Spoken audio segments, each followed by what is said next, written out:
Buenas noches, hermanos y hermanas. Vamos a finalizar este día.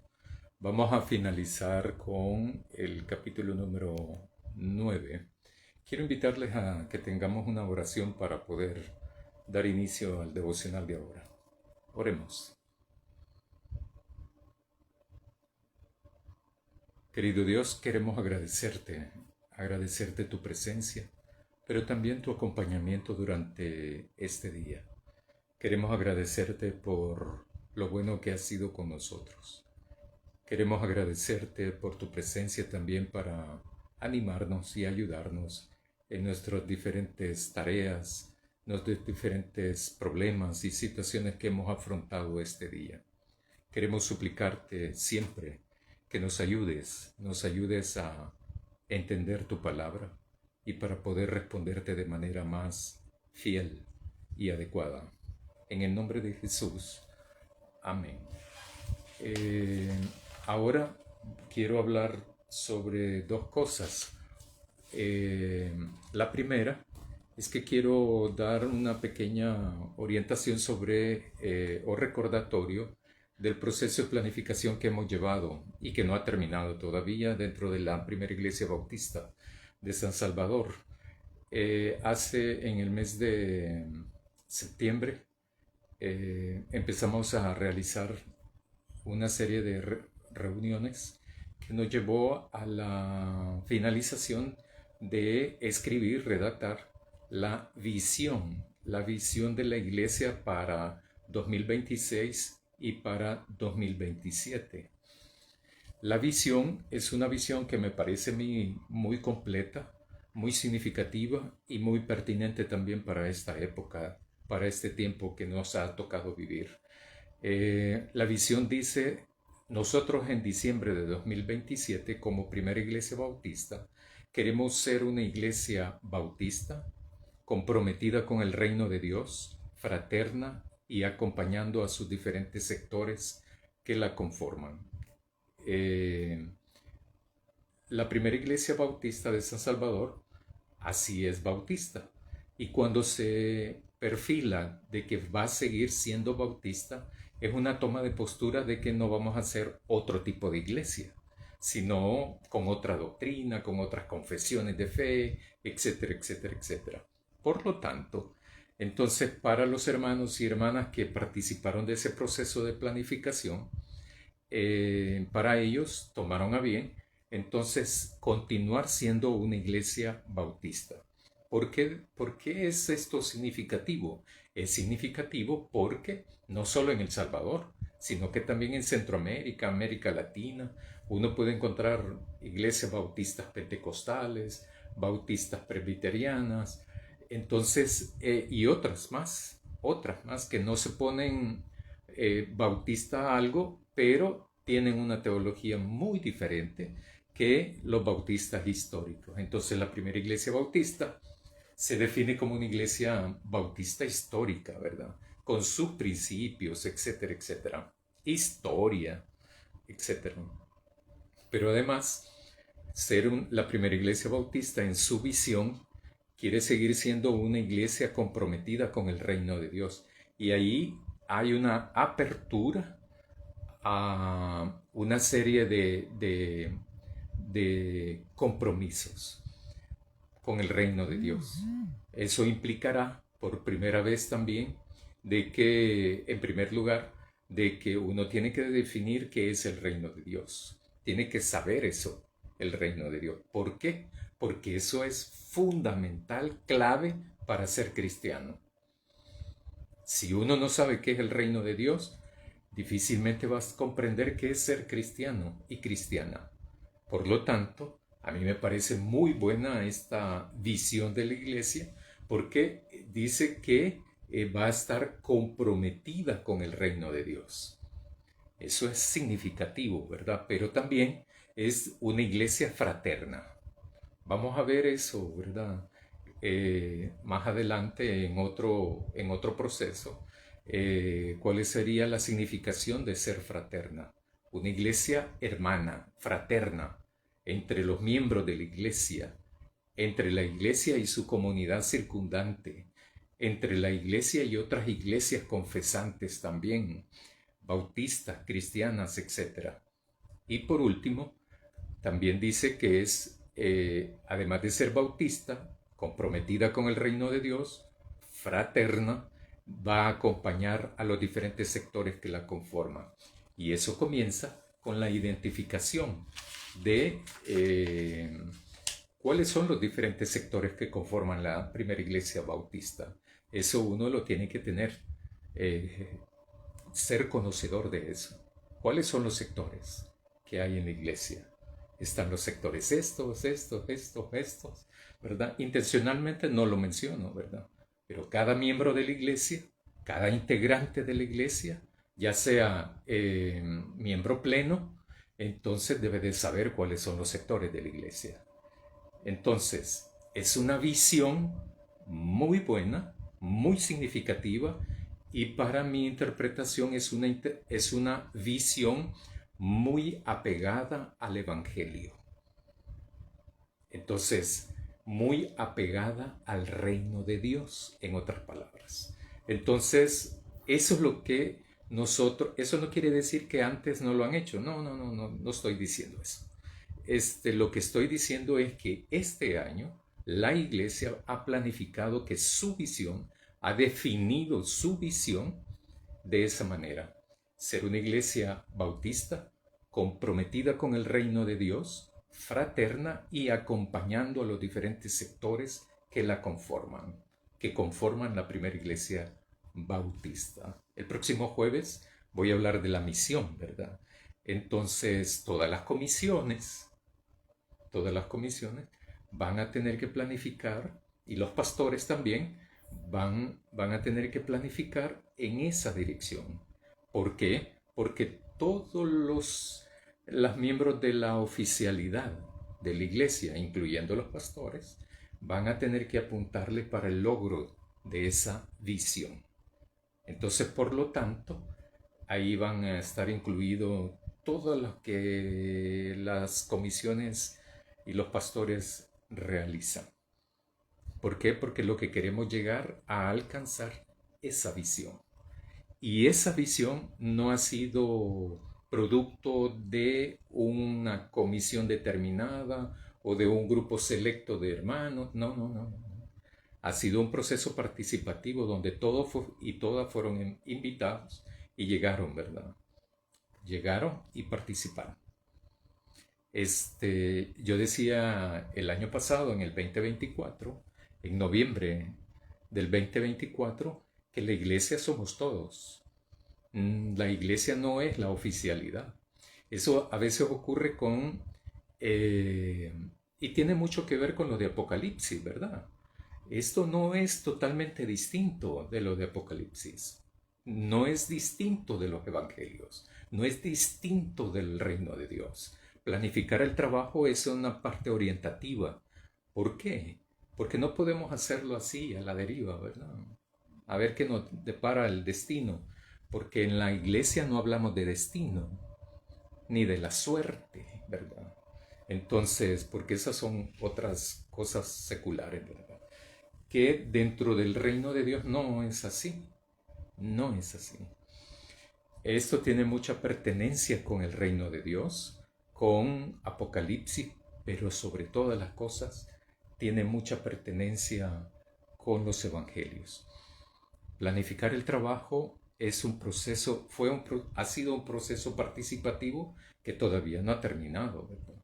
Ya terminamos las consultas congregacionales. Ahora va a tocar, a partir del primer domingo de diciembre en adelante, la responsabilidad va a ser ya para las comisiones en planificar, y tomando en cuenta la visión y tomando en cuenta la misión, y por último, tomando en cuenta los ministerios que también fueron definidos en el mes de octubre.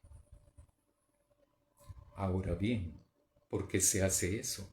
Se hace porque queremos planificar y orientar el trabajo, la misión, el compromiso, la tarea, las responsabilidades de la iglesia. ¿Para qué? Para proclamar el reino de Dios. Entonces, Eso es lo que vamos a hacer. Este proceso fue participativo y va a seguir siendo participativo. Porque no solo en el concurso y en la participación de todos y de todas es que se logra entonces ser iglesia, comprometidas con Dios, comprometidas con Jesús. Yo iba a decir que esto se parece un poco, a veces hay confusiones, ¿verdad?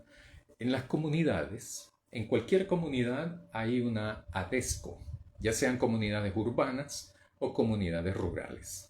Hay ADESCO. Las ADESCOs son la instancia organizativa que está contemplada en el Código Municipal para el trabajo de desarrollo de cada una de esas comunidades.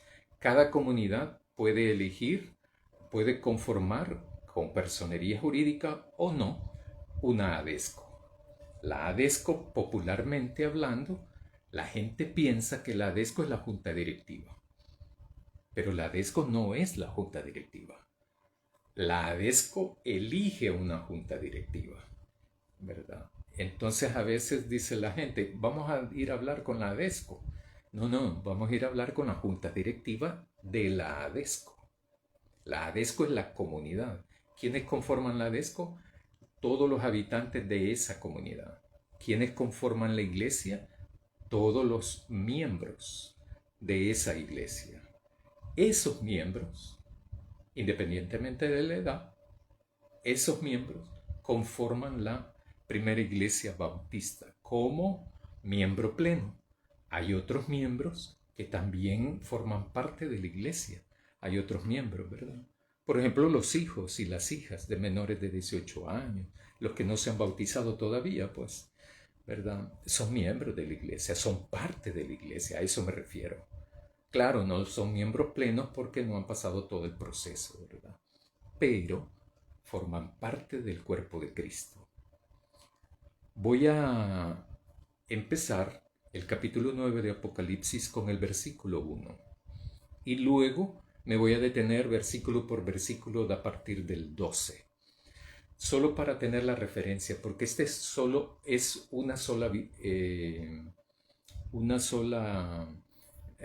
voy a decir en estos términos, aunque todos los capítulos que hemos venido hablando se conforman la segunda visión, ¿verdad?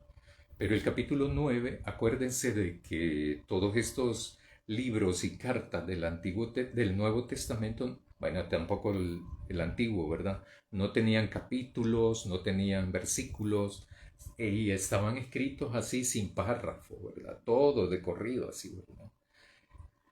Han sido los traductores, toda traducción es una interpretación, ¿verdad?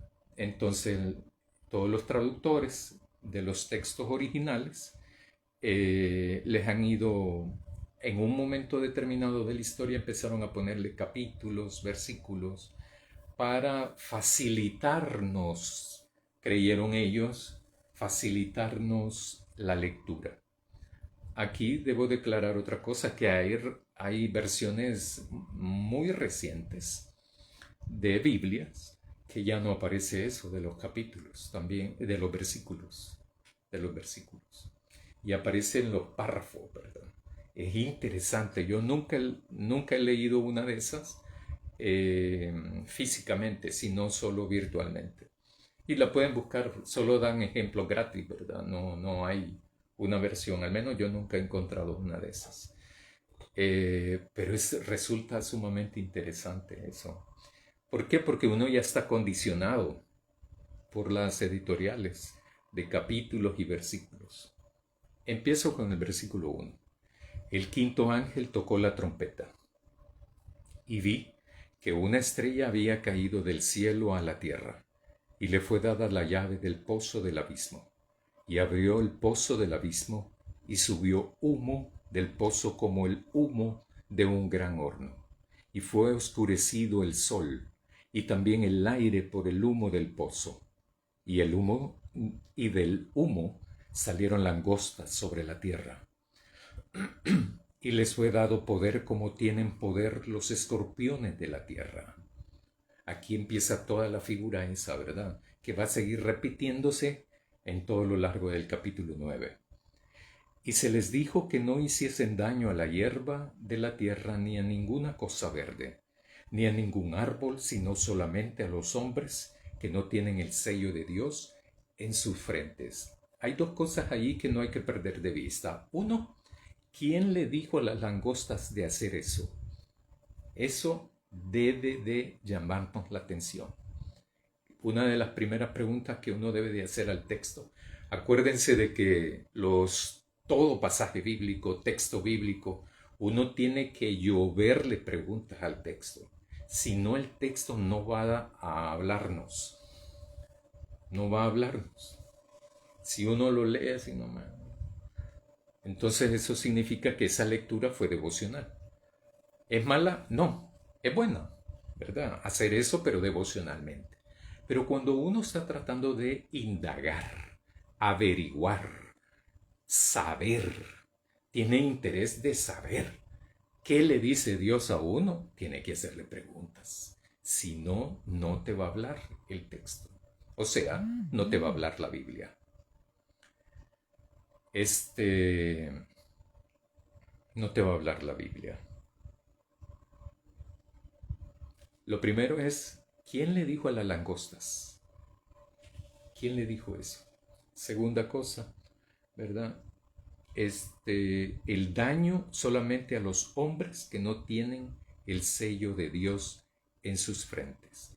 Ya hemos averiguado de que anteriormente Dios ha sellado a los integrantes de su pueblo. Eso ya lo vimos en otras ocasiones. Entonces, pero aquí es algo que no debemos perder. No lo podemos perder eso de vista. Debemos de mantener eso. Versículo 5. Se les mandó que no los matasen a esos hombres. Hombres quiere decir hombres y mujeres. Es antropos la palabra, ¿verdad? Sino que no los matasen, sino que fuesen atormentados por 5 meses. ¿Quiere decir que son 5 meses calendario? No, ¿verdad? No. Es un tiempo, nada más. No es para toda la vida el tormento. El problema es que acaba un tormento y viene otro. Y entonces eso está muy difícil, muy difícil. Pero ya vamos a ver algo ahí, ¿verdad? El tormento, hay gente, ustedes han de conocer personas, ¿verdad? Que les pasa un problema, les pasa otro problema y otro problema y no escarmientan, no cambian, no logran interpretar que por ahí no es la cosa. Es que Dios les... No, si los seres humanos se meten en eso. No hay que meter a Dios donde no cabe. A veces la gente toma decisiones sumamente equivocadas. Aún gente que va a la iglesia hace eso. Eso es una cuestión de discernimiento. Cuando están metidos en el rollo hasta aquí, ahí empiezan a acudir a Dios. Y ahí,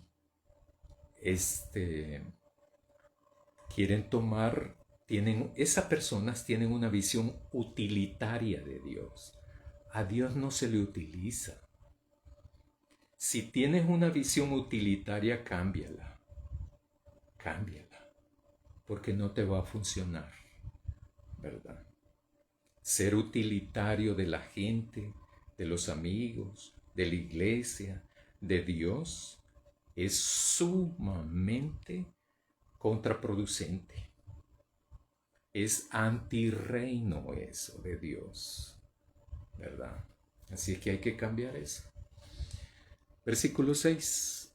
En aquellos días los hombres buscarán la muerte, pero de ninguna manera la hallarán.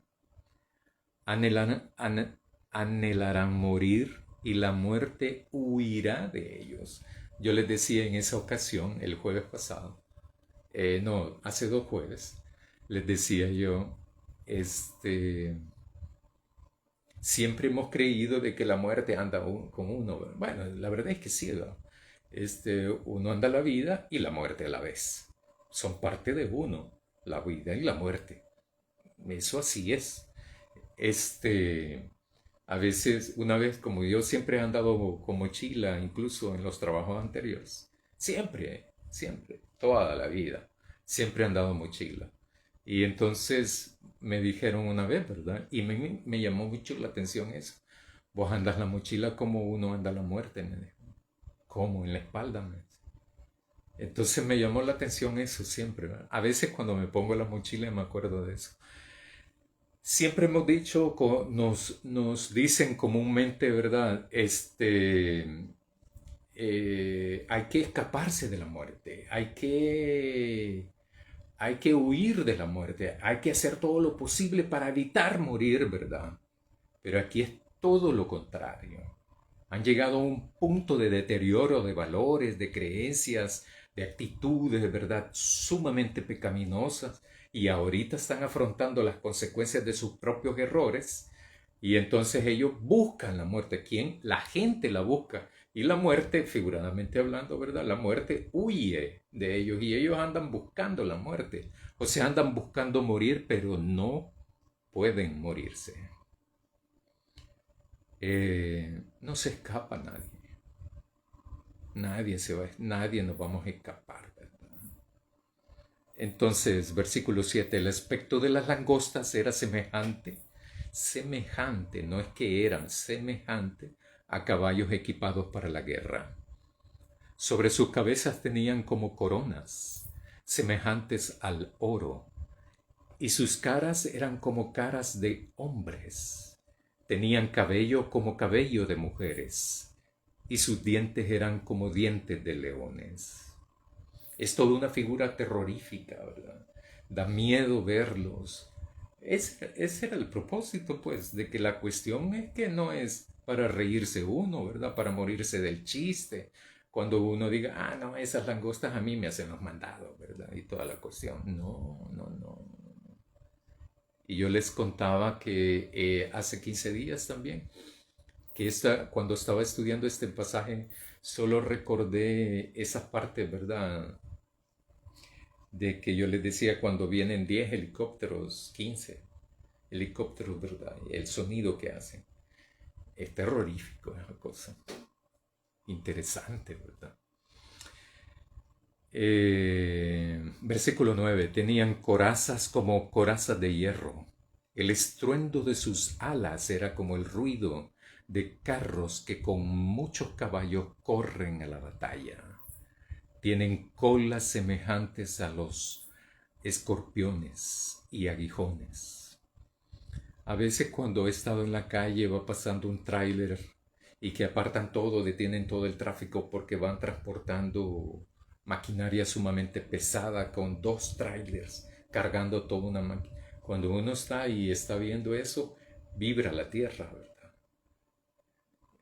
Imagínense una situación como esta, ¿verdad? Porque eso es precisamente uno de los propósitos de Juan el de Patmos cuando escribe, de escribirnos. No solo escribe por escribir, sino que tiene propósito, tiene intenciones, tiene objetivos para describir con lujo de detalles e incluso con algo más para que uno pueda experimentar lo que él está experimentando, porque no todos los escritores pueden hacer eso. No a todos los escritores pueden hacernos a uno incursionar en el texto que uno lee para que uno entonces viva esa situación. Yo creo que la Biblia debería de ser así, pues uno debe de experimentar. Y cuando dice a alguien que se tenía un sabor amargo el agua, como en Éxodo, uno debe de recordar y esa lectura debe de hacerlo evocar otras experiencias que uno ha tenido con respecto a amarguras de sabor, ¿verdad? Estoy hablando.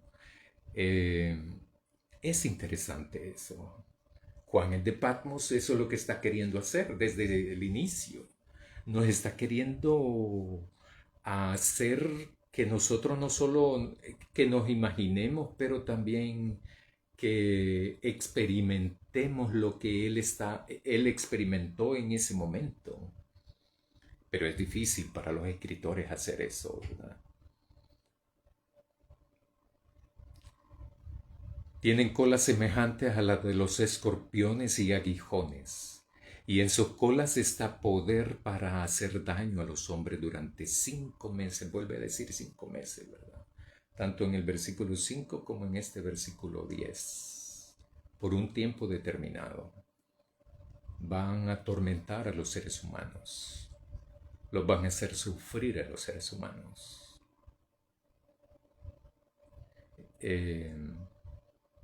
Versículo 11. Tienen sobre sí un rey,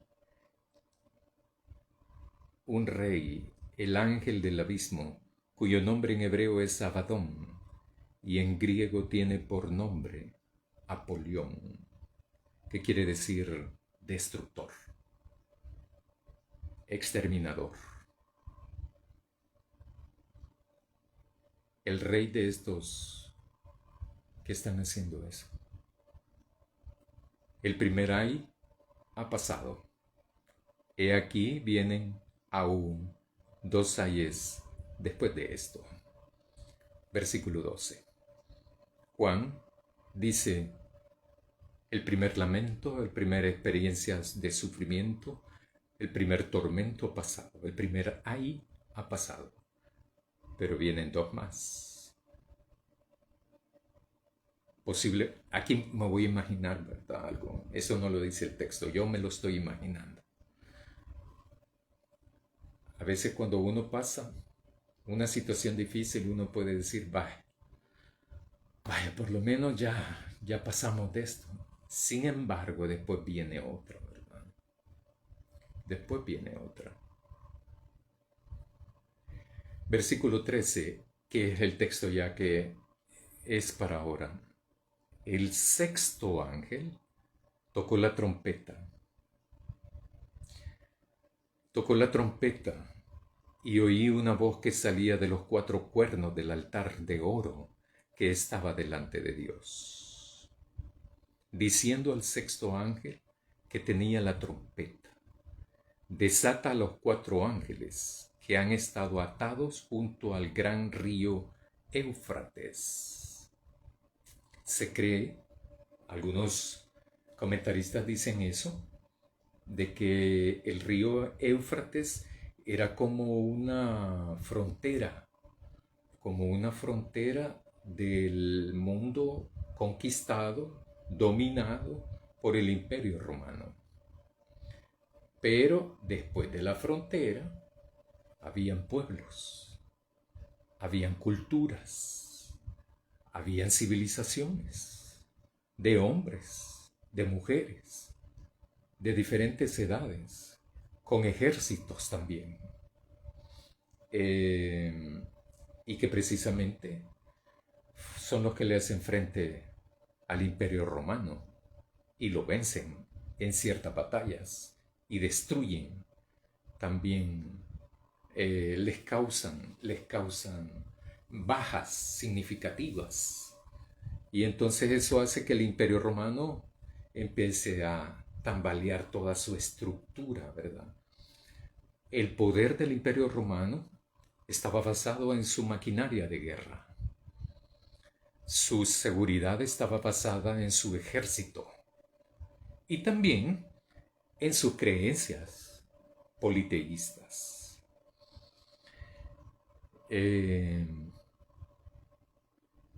Dice que el 6º ángel toca la trompeta y oí una voz que salía de los 4 cuernos. Otra vez, ¿verdad? ¿Quién es el que habla ahí? En el 5º ángel también aparece una voz ahí. Es interesante averiguar quién es eso, ¿verdad?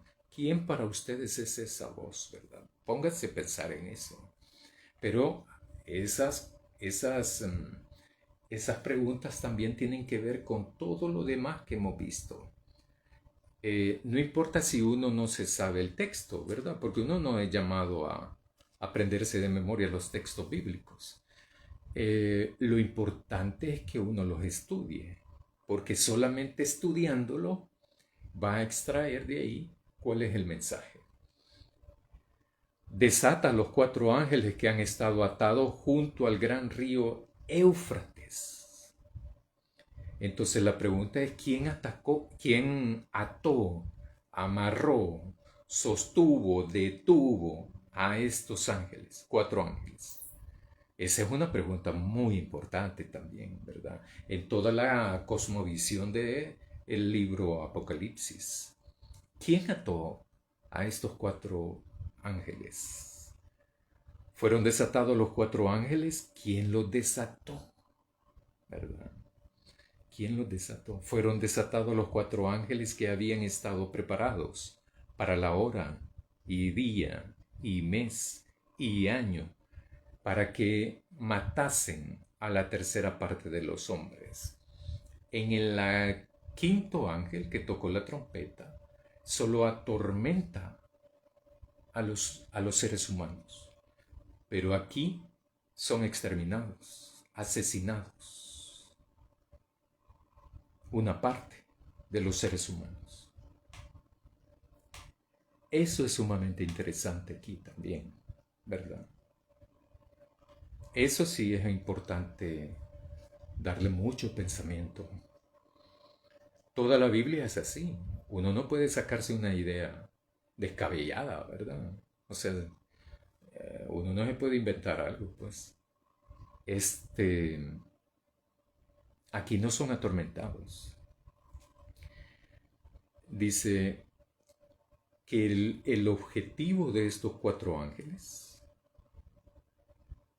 ya había estado preparado. ¿Quién los preparó a estos 4 ángeles? Ya sabían la hora, el día, el mes y el año para que matasen a la tercera parte de los hombres. Ningún charlatán les puede decir que eso va a ocurrir en el 2025, 2030, 2040, 2524. Nadie. En el año 4320, nadie puede decir eso. Nadie, ningún ser humano puede decir eso. Por eso es que no hay que caer en eso. Pero uno no cae en eso cuando estudia la Biblia, ¿verdad? Claro, cuando la fe no está basada en la palabra de Dios, sino en lo que dicen los demás, ¿verdad? Ahí sí entra en la manipulación, ¿verdad? Y entonces uno es objeto de manipulaciones, ¿verdad? Pero estos 4 ángeles habían sido preparados para la hora, el día, el mes y el año, para que matasen a la tercera parte de los seres humanos. Para que la matasen a la tercera parte de los seres humanos. El número de los soldados de caballo era de 2 miríadas de miríadas. Yo escuché el número de ellos, dice Juan. En otras palabras, el total que quiere decir son 200 millones de caballos y jinetes. 200 millones de caballos y jinetes, en otras palabras. O sea, una inmensa multitud de un ejército determinado.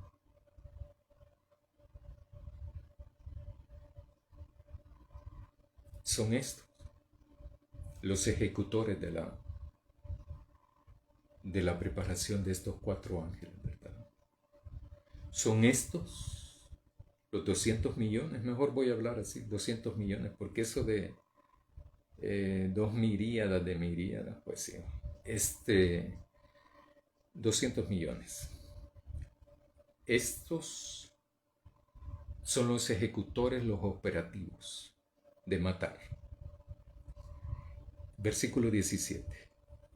Y de esta manera vi en la visión, dice Juan, ¿verdad?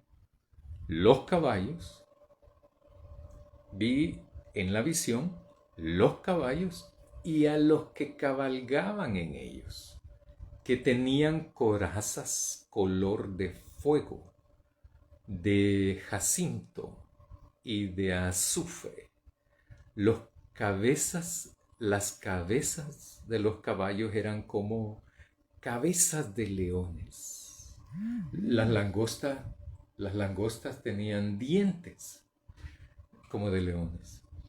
Y de sus bocas salían fuego, humo y azufre.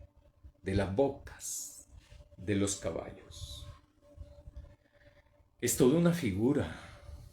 Es toda una figura, ¿verdad? Literaria para podernos describir realmente la fuerza, el equipamiento, las armaduras.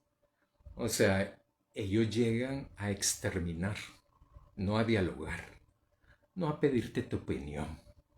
No, no, no. Aquí ya se acabó todo ese tiempo, ¿verdad? Hay momentos en la vida nuestra que tenemos chance, pero también hay momentos donde ya no tenemos oportunidad.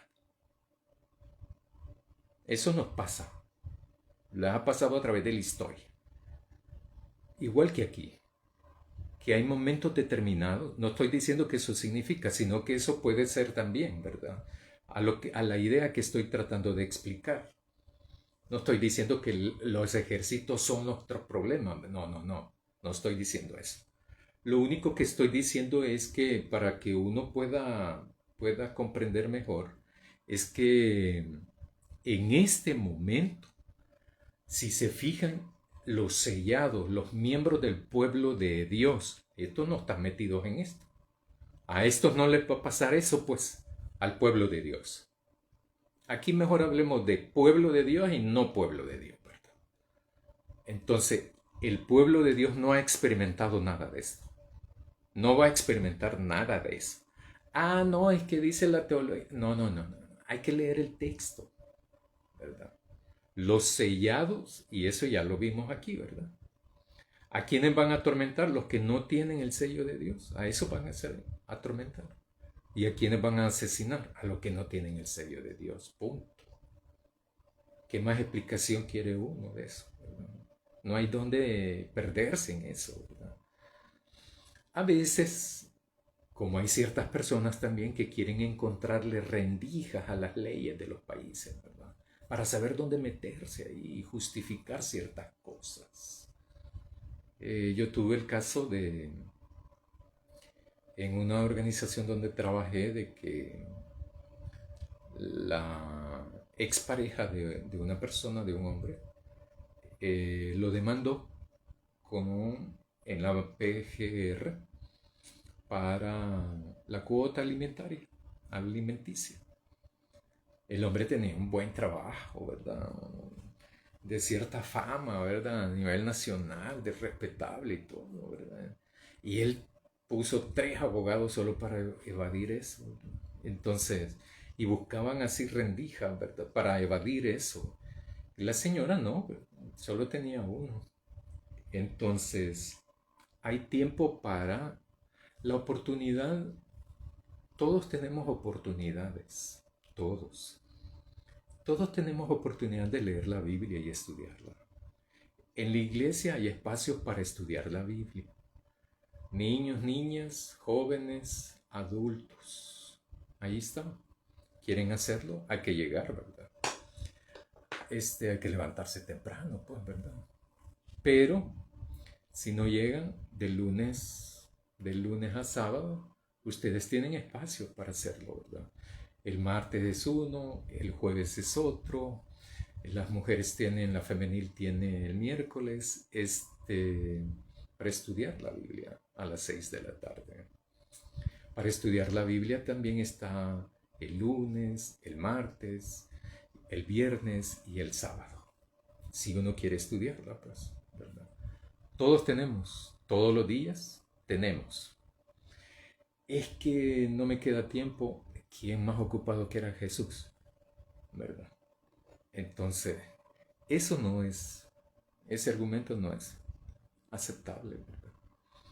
Porque cuando te llega el momento, ¿verdad? Como le llegó a estos, ya no hay tiempo. Ya no hay tiempo. En una iglesia donde yo estuve trabajando como pastor, visitábamos 2, 3 veces a la semana a un penal. Hace bastantes años atrás, ¿verdad? Fue mi primera experiencia en hacer eso. Lo hicimos durante 2 años y medio eso. Y visitábamos 2 días a la semana el Hospital Nacional. Igualmente lo hicimos durante la misma época. Eso nos ayudó como iglesia mucho. Estábamos involucrados alrededor de 30 personas en eso. 30 personas. Y se formaron equipos, ¿verdad? Equipos para hacer las visitas y todo eso. Entonces, una vez una persona como de los 40 años me dijo una vez eso, ¿verdad? Yo cometí muchos errores en mi vida y por eso estoy aquí, me dijo.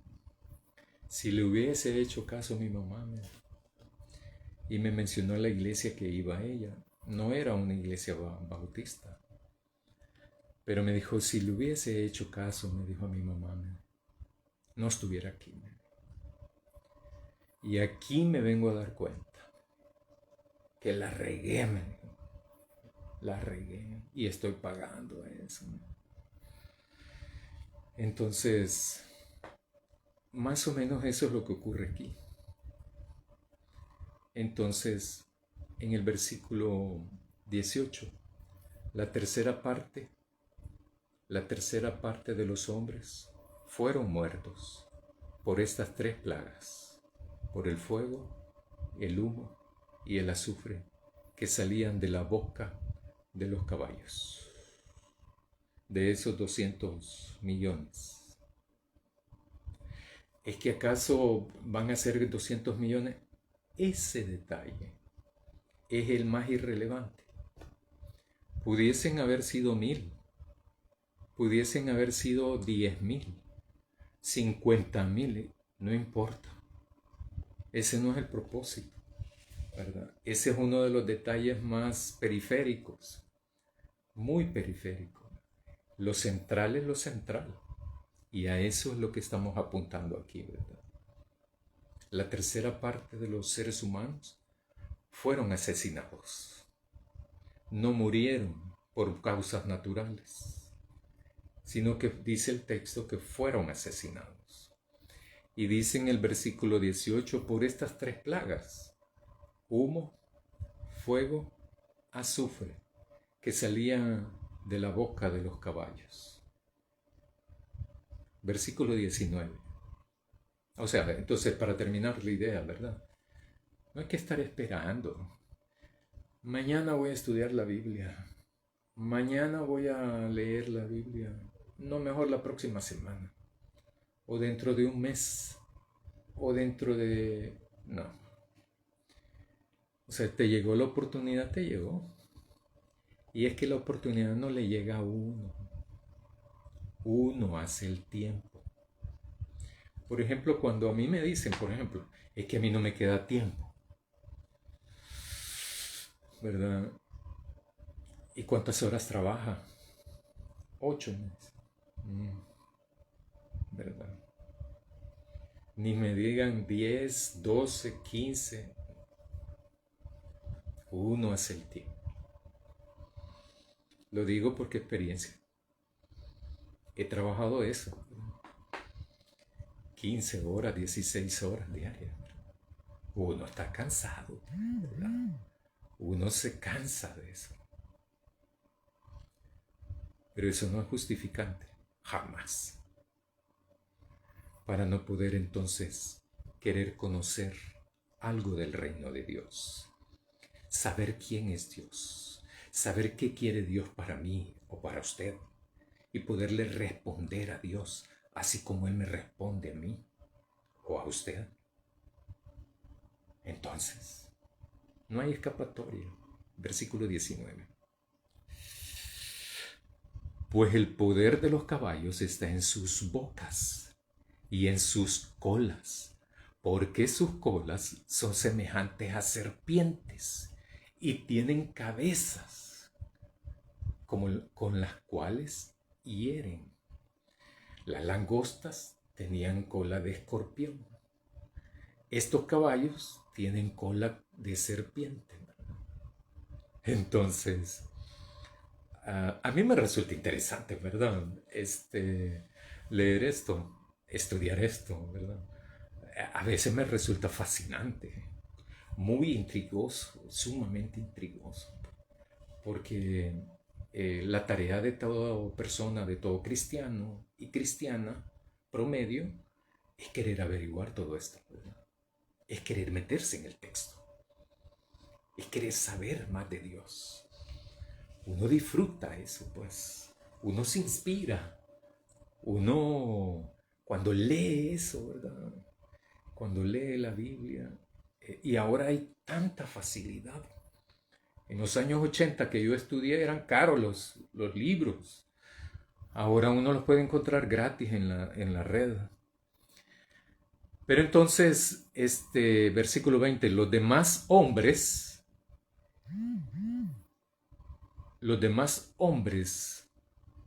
que no fueron muertos con estas plagas, ni aun así se arrepintieron de las obras de sus manos, para dejar de adorar a los demonios y a las imágenes de oro y de plata y de bronce y de piedra y de madera, las cuales no pueden ver ni oír ni caminar. Eso es lo que decía yo anteriormente, ¿verdad? Cuando estaba leyendo eso. Ya vamos a ver eso, ¿verdad? O sea, la gente le pasa una cosa, le pasa otra y siguen, ¿verdad? De necios, con la necedad, ¿verdad? Incluso gente de la iglesia, ¿verdad? De las iglesias. No se dan cuenta de que por ahí no es el asunto. No se dan cuenta de que en vez de haberle consultado a Dios, lo que hicieron es consultarle a sí mismo, ¿verdad? Y se metieron en esas cuestiones. Les va mal en uno, les va mal en otro, y otro, y otro. Y la gente dice, ¿y por qué me estás castigando, Dios? No, hombre, la respuesta no está allí. Ni la queja está con Dios, ¿verdad? Sino que en uno. Entonces, ¿por qué me metí en eso, verdad? Hay mucha gente que cae en esto de los estafas por ambiciosa. Por ambiciosa, pues, ¿verdad? Una vez iba para mi trabajo, iba escuchando en la radio y estaban dando una radio de una iglesia evangélica y venían diciendo, ¿verdad? Hablando, dando orientación para cómo protegerse de estafa por medio de WhatsApp. ¿Por qué cae la gente? Mucha gente cae por interés, ¿verdad? Mucha gente cae por curiosa. Mucha gente cae por necia. Mucha gente cae por ambiciosa. Tú inviertes $5 y en menos de 24 horas vas a tener 25. Ay, ¿verdad? El dinero fácil, algo turbio siempre hay, algo corrupto hay. Si hay algo corrupto, ¿por qué me voy a meter yo si digo que soy cristiano? Pues, ¿verdad? Creen que los cristianos se meten en corrupciones. Los que se han metido no son cristianos. No son pueblo de Dios, punto. ¿Verdad? Ay, es que yo no sabía. No, no, no, ¿verdad? No, no, no, no, no hagamos ese tipo de cosas, ¿verdad? Y todo esto que aparece aquí es que a pesar de los sobrevivientes, porque ya murió, según el planteamiento del versículo 20, ya murieron la tercera parte de los seres humanos, pero los que quedan vivos de los seres humanos no se arrepintieron para nada. Entonces, tampoco es correcto decir de que Dios ha endurecido los corazones. No, Dios no endurece los corazones de nadie, ¿verdad? Ya estudiamos eso en Éxodo, cuando aparece esa traducción que dice eso, ¿verdad? Ya lo estudiamos eso. Si usted ha ido, ya sabe esa cuestión, cómo es el asunto, ¿verdad? Entonces, pero la gente se mantiene terca, indolente, idólatra, siguiendo las imágenes, siguiendo los demonios, las imágenes de oro, plata, bronce, piedra, madera, los cuales no pueden ver ni oír. Esa idolatría, en otras palabras. La idolatría tiene que ver con eso. Tiene que ver con cuando uno le pone la confianza, le pone su confianza a algo o a alguien. Puede ser dinero, el mismo teléfono, ¿verdad? No lo puedo agarrar porque lo tengo ahí. Pero, háganse una pregunta, por ejemplo. Ustedes pueden pasar una hora sin estar viendo el teléfono. Pueden pasar 2 horas sin ver su teléfono, sin verlo, sin tocarlo, sin encenderlo, sin activarlo, dijéramos. Si no pueden pasar ni 5 minutos en eso, deben de revisarse eso, ¿verdad? Porque entonces el teléfono los está controlando. Hay un filósofo coreano del que voy a hablar el 31 de noviembre que plantea ese tipo de cosas.